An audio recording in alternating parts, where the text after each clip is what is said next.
Praise the lord. ક્રિસ્મવાલા ભાઈ તથા બહેનો, દિવ્ય અને દિવ્ય સંદેશમાં તમારું સ્વાગત છે. જાન્યુઆરી 13મી તારીખ આ સંદેશ સાંભળવા તમારા સૌ માટે વિશે પ્રાર્થના કરું છું.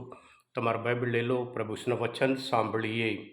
આજનો શાસ્ત્ર પાઠ આપણે બતાવે છે સત્ય મેં જે તે, સત્ય જૂઠાણને નાશ કરી નાખે છે એ બતાવે છે. માર્કનો ગ્રંથ 1 અધ્યાય 21થી 28મી કલમ સુધી. તેઓ કપરનાઉમ ગયા અને વિશ્રામવાર આવતા ઈસુએ સભાગૃહમાં જઈને ઉપદેશ આપવા માંડ્યો. લોકો તેમના ઉપદેશથી આશ્ચર્યચકિત થઈ ગયા, કારણ તેઓ શાસ્ત્રીઓની પેટે નહીં પણ કોઈ અધિકારી પુરુષની પેટે ઉપદેશ આપતા હતા. એવામાં અશુદ્ધ આત્મા વળગેલો એક માણસ સભાગૃહમાં આવી ચીસ પાડી ઉઠ્યો, ઓ નાસરેતના ઈસુ, તારે ને અમારે શું તું અમારો નાશ કરવા આવ્યો છે? મને ખબર છે તું કોણ છે, તું ઈશ્વરનો પરમ પવિત્ર પુરુષ છે. પણ ઈસુએ તેને બોલતો અટકાવીને કહ્યું, ચૂપ રહે અને એનામાંથી બહાર નીકળ. એટલે અશુદ્ધ આત્મા પેલા માણસને આંકડીમાં પછાડી મોટી ચીસ પાડી તેનામાંથી ચાલ્યો ગયો. આ જોઈને લોકો બધા અચંબો પામીને માહોમાહે કહેવા લાગ્યા, આ શું? આ તો નવી જાતનો ઉપદેશ છે. આ તો અધિકારપૂર્વક બોલે છે, અશુદ્ધ આત્માઓને પણ આજ્ઞા કરે છે અને તેઓ પણ એનું કહ્યું કરે છે. અને થોડી જ વારમાં ગાલિલના પ્રદેશમાં ચારેકોર તેમની નામના ફેલાઈ ગઈ. આ પ્રભુની વાણી છે, તે આપનો આધાર છે. ક્રિસ્મવાલા ભાઈ તબેનો, ભારતમાં ધર્મજોનામાંથી પ્રથમ સંત દેવ સહાય પ્લેનો તહેવાર ઉજવીએ છીએ. ક્રિસ્મવાલા ભાઈ તબેનો, દુનિયામાં હંમેશા પાણી અને અગ્નિ, અજવાળું અને અંધારું, સત્ય અને જુઠ્ઠું, ઈશ્વર અને શૈતાન વચ્ચે હંમેશા સંઘર્ષ છે, યુદ્ધ ચાલે છે. એટલે આજના શુભ સંદેશમાં આપણે જોઈએ છીએ અને સાથે સાથે આપણે જાણીએ છીએ સત્ય મેં જે તે આપણા દેશનો મોટો છે.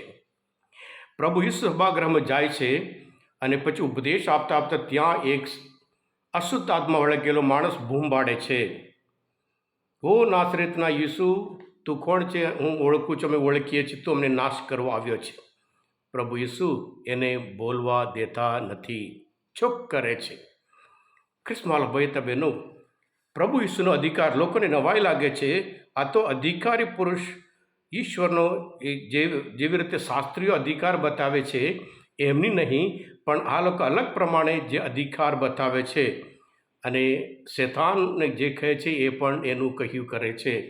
ક્રિસ્મવાલા ભાઈ તબેનો, જે શાસ્ત્રીઓનો અધિકાર હંમેશા સાત જાતને કેન્દ્રમાં રાખી, મને ખબર છે, હું જાણું છું. અને શાસ્ત્રીઓનો અધિકાર હંમેશા બીજાને દબાવી રાખવા માટે છે, બીજાને ગુલામ તરીકે રાખવા માટે છે. અને શાસ્ત્રીઓનો અધિકાર બહારથી, એમનો પદવી હોય, એમનો અભ્યાસ હોય, એમના પૈસાના લીધે, એના લીધે એમનો અધિકાર.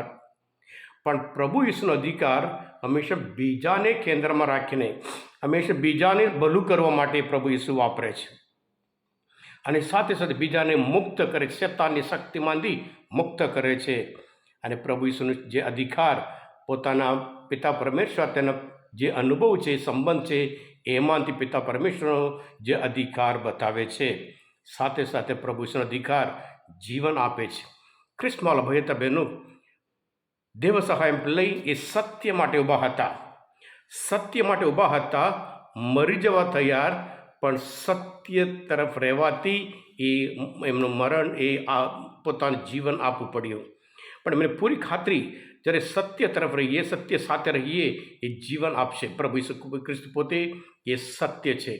હા ક્રિસ્મવાલા ભાઈ બહેનો, આપણે પણ જાણીએ છીએ, જ્યારે સત્ય તરફ ઊભા રહીએ ત્યારે જાત જાતનો સામનો કરવો પડશે.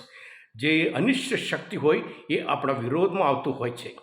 જે દુનિયાવી શક્તિ હોય, અંધકારની શક્તિ હોય, મૃત્યુની શક્તિ હોય, એ આપણા વિરોધ. પણ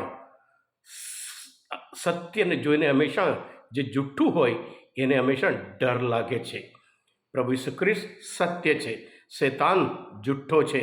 એટલે શૈતાન પોતે કહે છે, અને ત્યાં ઊભો રહી શકતો નથી, તું અમને નાશ કરવા આવ્યો છે એમ કહે છે.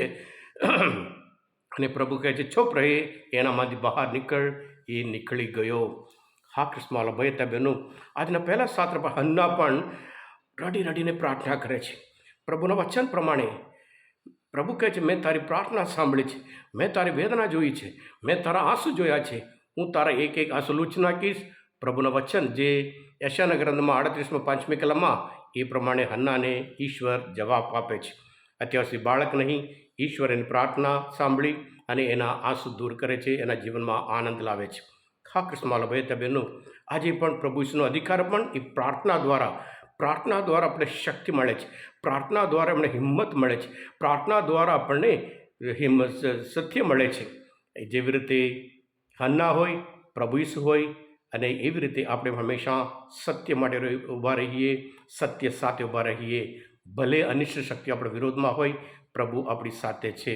હા કૃષ્ણવાલા ભાઈ બહેનો, આજના શાસ્ત્ર પર મનોચિંતન, શાસ્ત્ર પર સમજવા માટે, પ્રભુને ઓળખવા માટે, પ્રભુનો પાવર અધિકાર ઓળખવા માટે મદદરૂપ થયા હોય, તમે પોતે દિવ્ય ધ્યાન દિવ્ય સંદેશ સબસ્ક્રાઈબ કરજો અને બીજા માટે પણ ફોરવર્ડ કરજો.